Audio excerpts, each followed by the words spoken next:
তোমাদের সাথে এর আগে সাবু না ভিজে কী করে পরোটা বানাবে সেটা দেখিয়েছিলাম, আর বলেছিলাম সাথে একটি সবজি আমি শেয়ার করব। শ্রাবণ মাসের সোমবার যদি উপোস করছো বা এমনিতে নিরামিষ খাচ্ছ পুরো মাস, মনে হয় হালকা ফুলকা কখনো খাই। আর তেমনি একটি রেসিপি আজ বানাতে যাচ্ছি। সবসময় ঘরে কি থাকে বলো? আলু। সেই আলু দিয়ে একটি মজাদার চটপটা 10 মিনিটে তৈরি হয়ে যাবে, এরকম একটি আজ রেসিপি শেয়ার করছি। তো চলো ভিডিওটা এখান থেকে শুরু করছি আজ। এই রেসিপিটি রান্না করতে কিন্তু একদম সময় লাগে না, ঝটপট তৈরি করতে পারবে তোমরা। এখানে দুটো আলু আমি 80 to 90% কিন্তু সেদ্ধ করে রেখেছি। সেদ্ধ না করে কিন্তু তোমরা ডাইরেক্টও রান্না করতে পারো। শুধু শ্রাবণ মাসেই নয়, কিন্তু যে কোনো উপোসের দিন বা নিরামিষ যেদিন খাই আমরা সেদিনও কিন্তু এটা রান্না করতে পারি। খোসা ছাড়ানো হয়ে গেলে আলু কিন্তু ছোট ছোট কিউবে কিন্তু চৌকো চৌকো করে কেটে নেব আমি। আলু একটি এমন জিনিস, আমাদের প্রত্যেকের রান্নাঘরে কিন্তু সবসময় আলু থেকে থাকে। আর খুব ঘরোয়া উপকরণ দিয়ে কিন্তু এই রেসিপিটি আমরা রান্না করতে পারি। এদিকে একটি কড়াইতে 1 টেবিল চামচ ঘি প্রথমে গরম করে নেব। ঘিয়ের জায়গায় সাদা তেলেও কিন্তু আমরা রান্না করতে পারি। ঘি গলে এলে দিয়ে দিচ্ছি 1/2 চা চামচ গোটা জিরে ফোড়নে একটুখানি ভেজে নেব। এরপর এতে দেব 1 চা চামচের কুচিয়ে রাখা আদা আর কাঁচা লঙ্কা কুচি। 30 to 40 সেকেন্ড মিডিয়াম আঁচে একটু ভেজে নিচ্ছি, যতক্ষণ পর্যন্ত না আদা আর কাঁচা লঙ্কার থেকে সুন্দর গন্ধ বেরোতে শুরু করে। এইবার এতে কেটে রাখা আলুর টুকরোগুলো দিয়ে দিচ্ছি। গ্যাসের আঁচ মিডিয়াম রেখে কিন্তু একটু নেড়েচেড়ে একটু ভেজে নেব। এবারেতে দিয়ে দিচ্ছি স্বাদ অনুযায়ী লবণ আর 1/2 চা চামচ গোলমরিচের গুঁড়ো। সব কিছু ভালোভাবে মিশিয়ে ঢাকা দিয়ে কিন্তু লো হিটে 5 মিনিট আমি রান্না করে নিচ্ছি।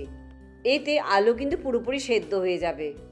তোমরা আমার ভিডিওটি ফেসবুক পেজ থেকে দেখে থাকলে পেজটি লাইক করে চ্যানেলটি সাবস্ক্রাইব করে দেওয়ার অনুরোধ রইল। মিনিট 5 পর ঢাকা খুলে একটু নেড়েচেড়ে নিচ্ছি। আলু পুরোপুরি সেদ্ধ হয়ে গেছে আর আলুর গায়ে কিন্তু খুব সুন্দর একটা কোটিং এসে গেছে। এইদিকে এবার রোস্ট করে রাখা চিনেবাদাম একটু গুঁড়ো করে রেখেছিলাম, সেটা এবার এখানে 2 চা চামচের মতো দিয়ে দিচ্ছি। তবে এটা কিন্তু টোটালি অপশনাল। সব কিছু নেড়েচেড়ে ভালো করে মিশিয়ে ঢাকা দিয়ে জাস্ট 2 মিনিট রান্না করবে এবার। ব্যাস, রান্না কিন্তু অলমোস্ট শেষ হয়ে এসেছে। চিনেবাদামের টুকরোগুলো কিন্তু আলুর সাথে খুব সুন্দর ভালোভাবে মিশে গেছে। এবার স্বাদ আর গন্ধ দুটোই বাড়াবার জন্য দিচ্ছি 1 টেবিল চামচের মতো লেবুর রস আর কিছুটা কুচিয়ে রাখা ধনেপাতা কুচি। সব কিছু এবার ভালোভাবে মিশিয়ে জাস্ট গ্যাস বন্ধ করে দেবো কিন্তু। তৈরি হয়ে গেল সম্পূর্ণ নিরামিষ আলু জিরে।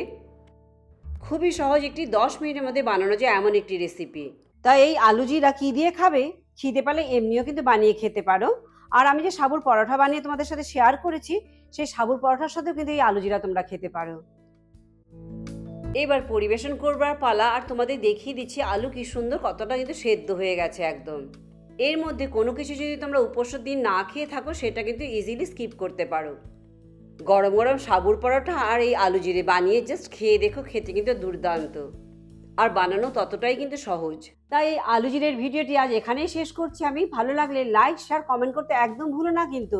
এরকম আরও সিম্পল কম সময়ে বানানোর রেসিপি আমার চ্যানেলে নিশ্চয়ই আরও আসবে। তাই লাইক কমেন্ট শেয়ার করতে একদম ভুলো না। পরে আবার অন্য কোনো ভিডিও নিয়ে তোমাদের কাছে চলে আসবো। সবাই ভালো থেকো, চলো বাই বাই।